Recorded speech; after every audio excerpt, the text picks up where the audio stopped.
Hello dear friends, welcome to our channel Bal study में आप लोग का स्वागत करता हूं। तो आज के इस वीडियो में हम देखने वाले हैं क्लास 9th ज्योग्राफी का चैप्टर 3। चैप्टर का नाम है अपवाह प्रारूप। इसका लघुत्तरीय प्रश्न इस वीडियो में हम लोग देखने वाले हैं। और आप लोग को बता देना चाहते हैं कि हर एक सब्जेक्ट का क्वेश्चन आंसर हो चुका है। ये सिर्फ ज्योग्राफी बचा हुआ है, जिसका भी ये होते ही जा रहा, पर डे वीडियो इस पर आ रहा है। ठीक ना। जैसा कि जैसे फिजिक्स हो गया, केमिस्ट्री हो गया, बायोलॉजी और हिस्ट्री, ये सभी का क्वेश्चन आंसर डाला हुआ है। और यहाँ पे बुक भी पढ़ाया गया और मैथ का भी सभी का मतलब चैप्टर जो एनसीईआरटी है, ठीक ना, उसका बना हुआ है। ठीक ना। फ्रेंड का है, उसका भी क्वेश्चन सभी यहाँ पे डाला हुआ है मैथ का। ठीक ना।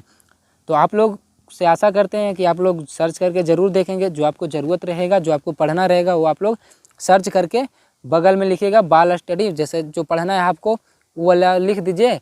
और फिर जैसे मान के चलिए आपको चाहिए कि क्लास 9th का फिजिक्स का फिर लघुत्तरीय प्रश्न चैप्टर 3, फिर लिखिए बाई बाल स्टडी, तो आपको तुरंत सामने दिखाई दे देगा। ठीक ना। ऐसे भी आप सर्च करिएगा तो अभी सर्च में मेरा ही वीडियो आता है। ठीक ना। और अगर देखना चाहते हैं मेरा वीडियो तो थोड़ा सा ब्रैकेट में कर दीजिएगा बाई बाल स्टडी ऐसे करके साइड में। ठीक ना। तब मेरा ही वीडियो आएगा। ठीक ना। तो चलिए ज़्यादा देर ना करते हैं, तो चलिए वीडियो को स्टार्ट करते हैं। लेकिन एक बात और कि अगर वीडियो आपको अच्छा लगे तो वीडियो को लाइक कर दीजिएगा, और चैनल पे नए होंगे तो चैनल को सब्सक्राइब कर दीजिएगा, ताकि इसी तरह का क्वेश्चन आपको मिलते रहे। ठीक ना। तो चलिए वीडियो स्टार्ट करते हैं। तो लघुत्तरीय का पहला देखिए क्वेश्चन है, जल विभाजक के कार्य का वर्णन उदाहरण के साथ करें। ठीक ना। जल विभाजक के जो कार्य है ना, उसका वर्णन करना और उदाहरण के साथ। तो इसका देखिए उत्तर हो जाएगा जल विभाजक का कार्य है। ठीक ना। क्या कार्य है देखिए, दो अपवाह बेसिनों को अलग करना। जल विभाजक दो अपवाह बेसिनों को अलग करने वाला पर्वत या कोई अन्य उच्च भाग है। मतलब जल विभाजक का कार्य क्या है, दो बेसिनों को क्या करना है, अलग करना है। ठीक है। एक उदाहरण, पहला उदाहरण है कि हिमालय एक महत्वपूर्ण जल विभाजक है। हिमालय जो है एक महत्वपूर्ण जल विभाजक है। दूसरा हो जाएगा इसका एग्जाम्पल, भारत में सबसे विशाल नदी द्रोणी गंगा नदी की द्रोणी है। नदी जो है सबसे विशाल जो है ना, सबसे विशाल नदी द्रोणी गंगा नदी की द्रोणी है। जो द्रोणी है ना वो किस गंगा की द्रोणी है, तो गंगा नदी की द्रोणी है। ये हो गया पहला क्वेश्चन। ठीक ना। चलिए अब हम लोग दूसरा क्वेश्चन देखते हैं। तो दूसरा क्वेश्चन है, भारतीय नदियों को दो प्रमुख वर्गों में बांटे और किसी एक की प्रमुख नदियों का नाम लिखें। ठीक ना। जो भारत की प्रमुख जो नदी है ना, उसको बोल रहा है कि वर्गों में बांटे, दो वर्गों में बांटे और किसी एक का नाम लिखे। ठीक ना। तो इसका देखिए उत्तर हो जाएगा, भारतीय नदियों को दो प्रमुख वर्गों हिमालय की नदियां और प्रायद्वीपीय नदियों में बांटा गया है। उदाहरण इसका हो जाएगा सिंधु। इसका उदाहरण क्या हो गया, सिंधु। चलिए तीसरा नंबर क्वेश्चन पे देखते हैं। तीसरा नंबर क्वेश्चन है, हिमालय की नदियों की तीन विशेषताएं बताएं। हिमालय में जो नदी बहती है ना, हिमालय से जो नदी निकलती है, उसकी तीन विशेषताएं बतलाना है। उदाहरण देकर उनकी पुष्टि करें, और उदाहरण देकर उनकी पुष्टि भी करना है। ठीक ना। तो हो सकता है वीडियो ये लंबा हो जाए और ये क्वेश्चन भी लंबा हो जाए, तो आप लोग टेंशन ना लीजिएगा। ठीक ना। जो क्वेश्चन बोला जा रहा है उसका तो आंसर देना मेरा काम है। ठीक ना। आप लोग नोट करते भी जाइएगा। ठीक ना। स्क्रीनशॉट लेते जाइएगा, या तो वीडियो आप पॉज करके भी देख सकते हैं, लिख सकते हैं कॉपी में। तो उत्तर में इसका हो जाएगा, हिमालयी नदियों की तीन विशेषताएं इस प्रकार हैं। पहला हो जाएगा, इनमें जल प्रवाह की कभी कमी नहीं होती। ठीक ना। हिमालय से जो नदी निकलती है ना, इसमें जल की कमी कभी नहीं होती, क्योंकि इसमें जो नदी में जो रहती है ना, ये हिम नदी होती है। ठीक ना। यानी बर्फ वाली नदी होती है, तो बर्फ में कभी पानी नहीं कमता है। ठीक है। इसका देखिए दूसरा हो जाएगा, हिमालय से निकलने वाली नदियाँ मार्ग बदलती रहती है। हिमालय से जो नदियाँ जो निकलती है वो अपना रास्ता क्या करती रहती है, बदलती रहती है, और अलग अलग नदियों में परिवर्तित हो जाती है। ठीक है ना। रास्ता बदल के अलग अलग नदियों में क्या होती जाती है, मिलते जाती है, परिवर्तित हो जाती है। चलिए इसका तीसरा देखते हैं। तो तीसरा है देखिए, हिमालय से निकलने वाली बड़ी नदियाँ आसपास की छोटी नदियों का हरण कर लेती है। जो हिमालय से जो बड़ी बड़ी नदी जो निकलती है ना, वो छोटी नदी को क्या कर लेती है, हरण कर लेती है। हरण कहने का मतलब हुआ कि वो अपने में मिला देती है। ठीक ना। वो अपने में क्या करती है, मिला देती है, और यह छोटी नदियाँ इन्हीं विशाल नदियों में विलीन हो जाती है। मतलब जो छोटी छोटी नदी रहती है ना, वो बड़े नदी में क्या हो जाती है, विलीन, यानी कि विलुप्त हो जाती है, उसमें मिल जाती है, तो नदी खत्म। समझ गए ना। चौथा देखिए है निम्नांकित की व्याख्या करें, ठीक ना। क में अच्छा ये देखिए ख यहाँ पे हो गया, क यहाँ पे हो गया, कोई दिक्कत नहीं। क में है पुरोगामी नदी और ख में है नदी अपहरण। तो नदी अपहरण तो अभी समझ ही गए होंगे कि बड़ी बड़ी नदियाँ जो छोटी छोटी नदियाँ रहती है विलीन हो जाती है तो उसको अपहरण बोलते हैं। उसको क्या बोलते हैं? अपहरण हो गया नदी का। और पुरोगामी नदी आप लोग को बताए थे अति लघुतरीय में, पुरोगामी नदी उसको बोलते हैं जो कि पहले से मतलब जैसे नदी एक बह रही है, यहाँ से एक नदी बह रही है, यहाँ पे पहाड़ आ गया, ठीक ना, यहाँ पे पहाड़ बन गया यानी पहाड़ उगाया, ठीक ना, तो उसको क्या बोलते हैं? पुरोगामी नदी। या फिर भी और पानी आते ही जा रहा है, वहाँ से पानी निकल ही रहा है, उसी को क्या बोलते हैं? पुरोगामी नदी, ठीक ना। यानी पहले से ही वहाँ पे पानी आ रहा हो और पहाड़ बीच में आ जाए फिर भी पानी आ रहा हो, उसी को बोलते हैं क्या हम लोग? पुरोगामी नदी। देखिए क में है पुरोगामी नदी, वह नदी जो स्थित भू क्षेत्र को काट कर बहती है, ठीक ना। जो भू क्षेत्र है उसको क्या करती है? काट कर बहती है। जैसे पहले इसको पूरा पढ़ लेते हैं। तथा अपने मार्ग को यथावत बनाए रखती है। उदाहरण हिमालय क्षेत्र में ब्रह्मपुत्र नदी, हिमालय क्षेत्र में जो ब्रह्मपुत्र नदी है वो ऐसा ही करती है, ठीक ना। जैसे अपने ही जो रास्ते को काट कर, जैसे मान के चलिए पहले देखो बह रही थी, ठीक है, पहले देखिए जो वो नदी बह रही थी, ठीक, और फिर क्या हुआ कि उसके बीच में पहाड़ हो उठा, ठीक ना, पहाड़ उठा, तब वो वैसे ही बहेगी, ये ना कि अपना रास्ता चेंज कर लेगी, उसको काट देगी, उसको काट कर बहेगी फिर, ठीक ना, उसको बोलते हैं हम पुरोगामी नदी। ख में हो जाएगा नदी अपहरण। तो देखिए नदी अपहरण देखिए क्या होता है। नदी अपहरण एक प्रमुख प्रवाही जल यानी कि नदी, ठीक ना, कृत अपरदानात्मक स्थल रूप है। जब सामान्य नदी या उसकी सहायक दूसरी नदी या उसकी सहायक नदी के जल का अपहरण कर ले तब उस अवस्था को नदी अपहरण कहते हैं। नदी अपहरण समझ गए ना क्या होता है? कि मतलब दूसरे में विलन हो जाए, दूसरे में क्या हो जाए? विलुप्त हो जाए, तो उसी को कहते हैं आप लोग नदी अपहरण। पांचवा देखिए क्वेश्चन है, भ्रंश घाटियों से होकर बहने वाली कुछ भारतीय नदियों के नाम लिखे। वे नदी घाटियाँ किस तरह महत्वपूर्ण है ये बताना हमको, ठीक ना। तो यहाँ पे देखिए उसका उत्तर हो जाएगा, भारत में नर्मदा और ताप्ती ये दो नदियाँ भ्रंश घाटी से होकर बहती है। भ्रंश घाटी से कौन सा बहती है? कौन दो नदी भारत की है? ये देखिए ताप्ती और नर्मदा, ठीक ना। नर्मदा एवं ताप्ती यानी कि तापी नदी, ठीक ना, ताप्ती यहाँ पे कर लीजिएगा, ठीक ना। दो ही बड़ी नदियाँ हैं जो कि पश्चिम की तरफ बहती है और ज्वार नदम मुख का निर्माण करती है। प्रायद्वीपीय नदियों की अपवाह द्रोणियाँ आकार में अपेक्षाकृत छोटी है, ठीक ना। धुआंधार प्रापात का निर्माण करती है। नर्मदा की सभी सहायक नदियाँ बहुत छोटी है। जो नर्मदा नदी की जो सहायक नदियाँ हैं ना वो क्या है? बहुत छोटी छोटी है, ठीक ना। ये हो जाएगा इसका क्वेश्चन। चलिए अब क्वेश्चन का आंसर हो गया, ठीक ना। अब चलिए देखते हैं छठा नंबर क्वेश्चन। बहाव की दिशा को देखते हुए प्रायद्वीपीय भारत की नदियों का वर्गीकरण करें। प्रत्येक वर्ग की प्रमुख नदियों के नाम लिखे, ठीक ना। तो इसका देखिए उत्तर हो जाएगा, बहाव की दिशा को देखते हुए प्रायद्वीपीय भारत की नदियों का वर्गीकरण निम्नलिखित है, ठीक है। पहला देखिए कि पश्चिम की ओर बहने वाली नदी नर्मदा और ताप्ती, ठीक ना, पश्चिम की ओर बहती है कौन? नर्मदा और ताप्ती हो गया। दूसरा में हो जाएगा पूर्व की ओर बहने वाली नदी महानदी, गोदावरी, कृष्णा, कावेरी और वैगाई, ये सभी नदी है पूर्व की ओर बहती है। पश्चिम की ओर कौन बहती है? तो नर्मदा हो गया और ताप्ती, और पश्चिम पूर्व की ओर महानदी, गोदावरी, कृष्ण, कावेरी और वैगाई नदी, ठीक ना। चलिए सातवां नंबर क्वेश्चन देखते हैं। लूनी नदी कहाँ है?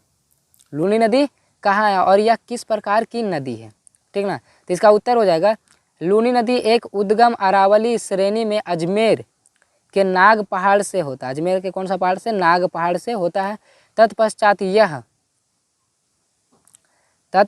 यह दक्षिण पश्चिमी राजस्थान, नागौर, पाली, जोधपुर, बाड़मेर, जालौर के क्षेत्रों में लगभग 320 किलोमीटर तक प्रवाहित होती हुई अंत में ठीक ना, अंत में कच्छ के रण में विलुप्त हो जाती है, ठीक है। इसके अन्य नाम साकरी, लवणवती, लवणाद्री, खारी मीठी नदी है। खारी मीठी नदी इसका, और कई प्रकार के नाम है, ठीक ना। किसका नाम है? तो लूनी नदी का, लूनी नदी का ये सभी नाम है, ठीक ना। चलिए आठवां नंबर क्वेश्चन देखते हैं। आठवां नंबर क्वेश्चन है, भारत की कौन नदी दक्षिण गंगा कहलाती है? इसका उत्तर हो जाएगा गोदावरी। दक्षिण भारत की एक प्रमुख नदी है। गोदावरी जो है दक्षिण भारत की एक प्रमुख नदी है। यह नदी दूसरी प्रायद्वीपीय नदियों में से सबसे बड़ी नदी है। इसे दक्षिण गंगा भी कहा जाता है। याद रखिएगा, जो ये भारत की कौन सी नदी दक्षिण गंगा कहलाती है? गोदावरी को, ठीक ना। गोदावरी को क्या कहते हैं हम लोग? दक्षिण गंगा भी कहते हैं, ठीक ना। यह भारत की एक प्रमुख नदी है गोदावरी नदी, और इसे दक्षिण गंगा के नाम से भी जाना जाता है। 9वां नंबर क्वेश्चन है कि देखिए ब्रह्मपुत्र प्रणाली की नदियों का विवरण दे, ठीक ना। तो इसका देखिए उत्तर हो जाएगा ब्रह्मपुत्र दुनिया में सबसे बड़ी नदी घाटियों में से एक है, जो मानस सरोवर झील के पास कैलाश पर्वत श्रेणी के चमयुंग डुंग ग्लेशियर से शुरू होती है। यहाँ से यह देखिए आगे दक्षिणी तिब्बत के सूखे और सपाट क्षेत्र में लंबाई में लगभग 1200 किलोमीटर की दूरी के लिए पूर्व की ओर बहती है, जहाँ इसे संगपो, जिसका अर्थ है शोधक के रूप में जानी जाती है, ठीक ना। इसे किस रूप में जानी जाती है? संगपो, यानी कि शोधक के रूप में जानी जाती है। ये हो गया 9वां नंबर का क्वेश्चन आंसर। अब चलिए 10वां का देखते हैं। 10वां का देखिए है गंगा की सहायक नदियों का संक्षेप में वर्णन करें, ठीक ना। गंगा की सहायक नदियों में संक्षेप में वर्णन करें। इसका उत्तर हो जाएगा यमुना, रामगंगा, सरयू, गंडक, कोसी, महानदी और सोन गंगा की महत्वपूर्ण सहायक नदियां हैं। चंबल और बेतवा महत्वपूर्ण उप सहायक नदियां हैं, जो गंगा से मिलने से पहले यमुना में मिल जाती है, ठीक ना। गंगा से मिलने से पहले किसमें मिल जाती है? यमुना में मिल जाती है। कौन सा नदी है? चंबल और बेतवा, ठीक ना। पद्मा और ब्रह्मपुत्र बांग्लादेश में मिलती है और पद्मा अथवा गंगा के रूप में बहती रहती है। पद्मा ब्रह्मपुत्र में मिलती है, और जो है पद्मा जो है किस रूप में बहती रहती है? पद्मा जो नदी है किस रूप में बहती रहती है? तो गंगा नदी के रूप में बहते रहती है, ठीक ना।